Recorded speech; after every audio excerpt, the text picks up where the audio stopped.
Breaking news है Israel और Iran के तनाव पर। इजरायल ने ईरान पर अब तक का सबसे बड़ा आरोप लगाया है और यह दावा किया है कि ईरान परमाणु बम बनाने के बेहद करीब है।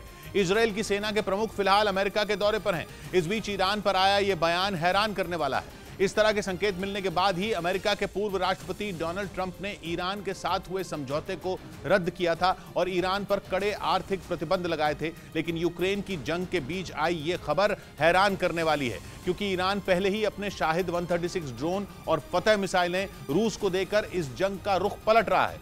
ईरान के हथियारों की ताकत से यूक्रेन ही नहीं, अमेरिका और इजरायल भी हैरान है। इस बीच अगर ईरान ने परमाणु बम बना लिया तो बहुत बड़ी जंग छिड़ सकती है, खासतौर पर तब जब ईरान की तरफ से अमेरिका और इजरायल को सीधी चुनौती दी जा रही हो। पिछले एक महीने में ईरान की बढ़ती ताकत ने केवल अमेरिका और इजरायल ही नहीं बल्कि पूरी दुनिया को हैरान किया है। ईरान के बनाए आत्मघाती ड्रोन यूक्रेन में तबाही मचा रहे हैं।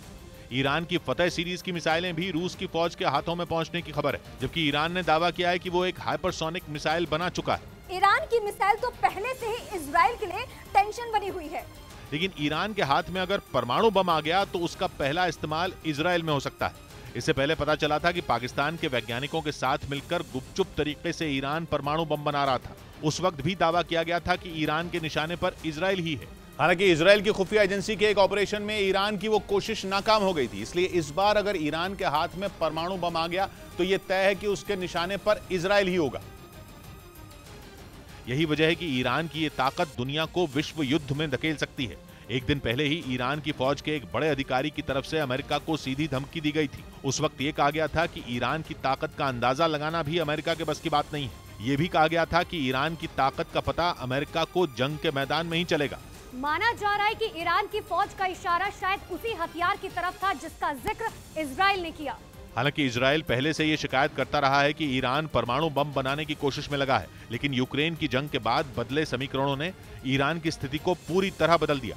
इजरायल की फौज के प्रमुख का अमेरिका दौरा भी इसीलिए बेहद अहम माना जा रहा है। खबर है कि ईरान से बढ़ते खतरे की वजह से इजरायल को कुछ बड़े हथियार दिए जा सकते हैं। इधर खबर है कि काला सागर में रूस की किलेबंदी को ध्वस्त करने के लिए यूक्रेन ने बड़ा प्लान तैयार कर लिया है। पश्चिमी मीडिया ने दावा किया, इसी के तहत जेलेंस्की की फौज ने काला सागर के तट पर मौजूद किनबर्न प्रायद्वीप को पूरी तरह अपने कब्जे में लेने के लिए हमला शुरू कर दिया और काला सागर के इस इलाके को रूस के हाथों से छीनने के लिए उसने एड़ी चोटी का जोर लगा दिया। दावा है कि बिना रुके और बिना थके यूक्रेन के जवान पिछले कई दिनों से किनबर्न में डटे रूस के सैनिकों पर जोरदार वार करते रहे और पश्चिमी देशों से मिले घातक हथियारों के वार के आगे पुतिन के सैनिकों को घुटने टेकने पड़े।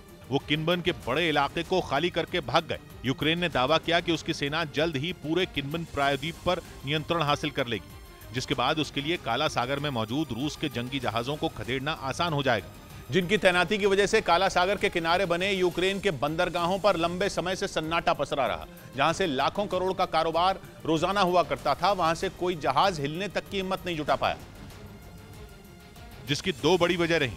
पहली, काला सागर में मौजूद कलिब्र क्रूज मिसाइलों से लैस रूस के जंगी जहाजों का ताकतवर बेड़ा और दूसरी किनबर्न प्रायद्वीप पर तैनात रूस के खतरनाक मल्टीपल रॉकेट लॉन्चर, जिनकी मदद से रूस ने कई बार मिसाइलें दागकर यूक्रेन के शहरों को दहलाया भी था।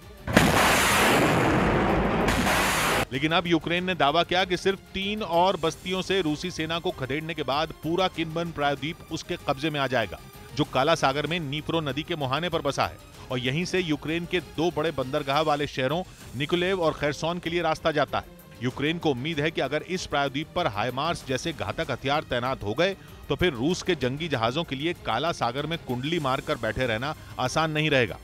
इसलिए माना जा रहा है कि रूस और यूक्रेन की जंग में जल्द ही एक नया ट्विस्ट देखने को मिल सकता है। पश्चिमी मीडिया पहले ही दावा कर चुका है कि यूक्रेन की सेना किनबर्न प्रायद्वीप को बड़े हमले के लिए लॉन्च पैड के तौर पर इस्तेमाल कर सकती है, क्योंकि उसके लिए वहां से अमेरिका और पश्चिमी देशों से मिले घातक हथियारों की मदद से काला सागर में मौजूद रूस के जंगी जहाजों को निशाना बनाना बेहद आसान हो जाएगा।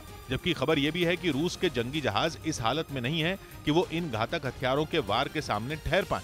पश्चिमी मीडिया के मुताबिक इस वक्त काला सागर में रूस के जो 6 जंगी जहाज तैनात हैं, उनके पास बेहद घातक मानी जाने वाली कलिब्र मिसाइल का स्टॉक पूरी तरह खत्म हो चुका है और जब मिसाइलें ही नहीं बची तो इन जंगी जहाजों से यूक्रेन की सेना क्यों डरे। इसीलिए उसने काला सागर से उन्हें खदेड़ने का प्लान तैयार कर लिया।